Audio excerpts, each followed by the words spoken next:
Well, I guess I could work on it. I don't know. Well, hey there. Welcome back. What's this episode about? Who cares? So, many years ago, I was with a few of my friends, and one of my friends said, "What's apathy?" And my other friend said, "Who cares?" And it took a little while to realize that he was actually answering the question. As you may or may not know, I've written patent-pending software now that actually can help me to do behavioral mapping.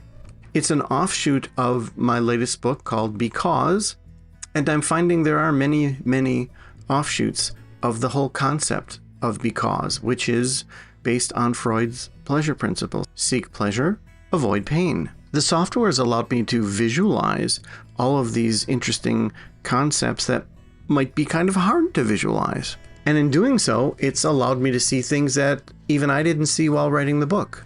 Let's talk about your to-do list to make this a little clearer. You can create a to-do list and then you can assign priorities. You can create a to-do list and then you can convince yourself that the one you really want to do is the one you should do.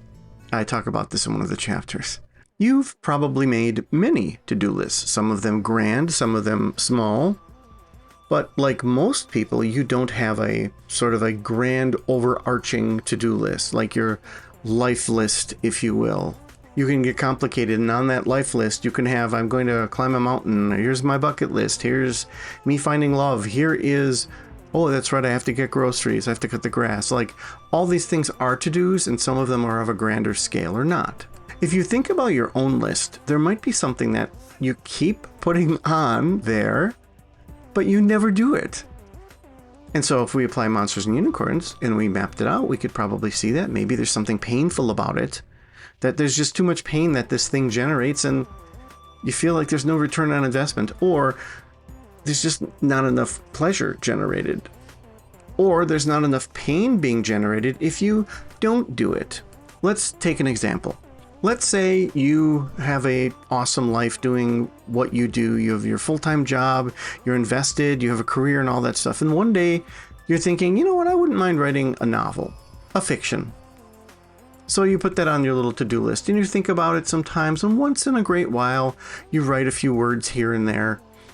And finally, after seeing it on your list and looking back, and the fact that you've been writing this novel for almost a year now and have almost nothing to show for it, you know, you never really made an outline. You don't really have much in the way of the characters or any research or anything like that.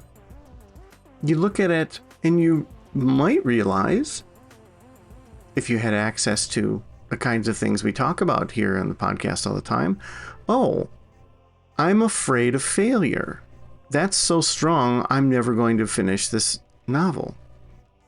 Or I'm afraid I can't write realistic dialogue. Or I'm afraid it's going to take too much time away from me, and so forth. And we're defining monsters and monsters and monsters. But let's say instead of that, when you do your self-examination, you're like, well, I guess I could work on it. I don't know. I just don't care. Now that's apathy. If you just don't care, it means there aren't any monsters and unicorns at all. There's nothing that says, ooh, this will be pleasurable. Ooh, my friends will think better of me when I do this. Or, ooh, this, I'll feel good because I'll have accomplished something. Or, oh, I'm afraid of embarrassment if I don't finish it, and blah, blah, blah. You won't have any of that because you just simply don't care. You can be a fairly dynamic individual interested in a multitude of things, whether it's improving skills or hobbies or creativity or what have you. And you can have things that you simply don't care about. You can't like everything. You can't care about everything. I don't want to jump out of a plane. It's not because I don't care. It's because I have a monster that says that's going to hurt when you hit the ground. And any unicorn that might be there that says how cool it would be to do that is really tiny compared to the giant monster that says the sudden stop is really bad, don't do that. So I'm not doing that. I'm also not, for the most part, going to go to an opera. And there's really no monster unicorn waiting for me there that says, you know, don't go, it's going to sound terrible, or you should go because it'll improve your culture. I don't care. And I know this is going to shock you, but I kind of feel that way about sports. I don't keep up on sports and things, so I don't care how certain teams do or anything like that. And I know that's shocking, and I'm sorry, and I apologize. But I'm kind of the same way with that too. It frees up a lot of time, I'll tell you that. So I'm apathetic towards going to the opera. I'm apathetic towards sports for the most part. But if I place something on my list and I look back and I eventually realize I'm apathetic towards that, I have to think about that. And you should too. You should also be thinking about the things in your life that you have apathy towards. And by defining these things and defining what apathy is, as opposed to what it could be, which is laziness, or at least something you could define as laziness and say, you know what, I don't want to do that right now. I'd rather eat some chips. I'd rather go do that fun thing. I'd rather do that thing that makes me feel more productive. Maybe it's not even fun at all. I'm going to put in an extra hour of work, or I'm going to go help my friend move instead of doing that thing. Because of your value system, your monsters and unicorns tell you that's the thing you want to do. So that's about prioritization and, again, seeking pleasure and avoiding pain, but not being indifferent or being selectively indifferent. When I say I'm not particularly interested in sports, I'm selectively indifferent to it. It's just not something that turns me on. For the most part, I can be dragged to it. It's fine. Not something I seek out. Like a million other things in life that we don't seek out, we just don't seek it out. I'm trying to drive home the point of how important it is to sort of look inwardly and say, am I being lazy or am I being apathetic? So before we go any further on anything, that sounds like really good homework to have. Are there things in your life that you're thinking, I thought I was going to do this by now. I thought I was going to do this. Or why am I struggling so much to get this off the ground, change careers, what have you?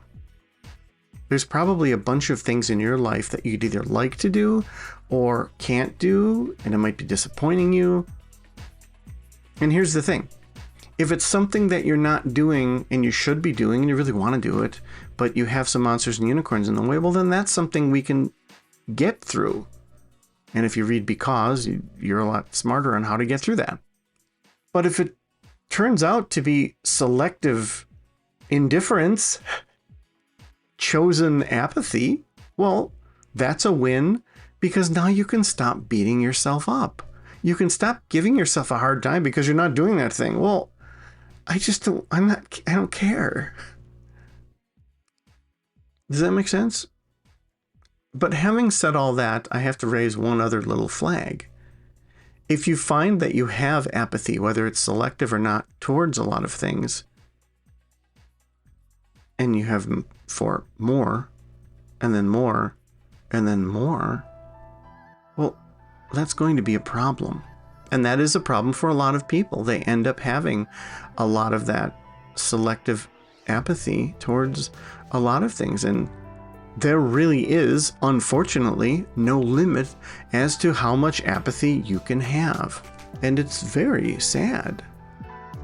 I don't want anyone to have to experience that. I want people to live vibrant lives. I want people to have both the pleasure and the pain, because that's what makes us human. It's what makes failing still feel better than nothing, because you're feeling something as opposed to feeling absolutely nothing. And there are things that can put us in this state. There are protective things. There are things that our psyche does to put us in a state of apathy sometimes. But again, that's not really apathy, is it? It's avoidance based on the pleasure principle. It's based on the monster and the unicorn. So if you have something that you think you've been wanting to do, but you're not, if you're, as they say in the industry, stuck, I hate that. Check out a number of my podcasts on that. Reach out to me Maybe we can even work together. Because I want to see you pursue that thing. And it's okay if you stumble, because even the stumbling can show the direction that you've been going, and you should be proud of yourself. So take care of you, and remember that you matter. Well, I just wanna be happy. How to get there? Glad that you asked me. I think it's different for everyone. Some of us need work, others need fun. Some of us need purpose to overcome. But try to do what you love when it's said and done. Cause there's so many differences in each of us. Trust your gut, it can show you what you want. Living life, every day, late at night, not okay.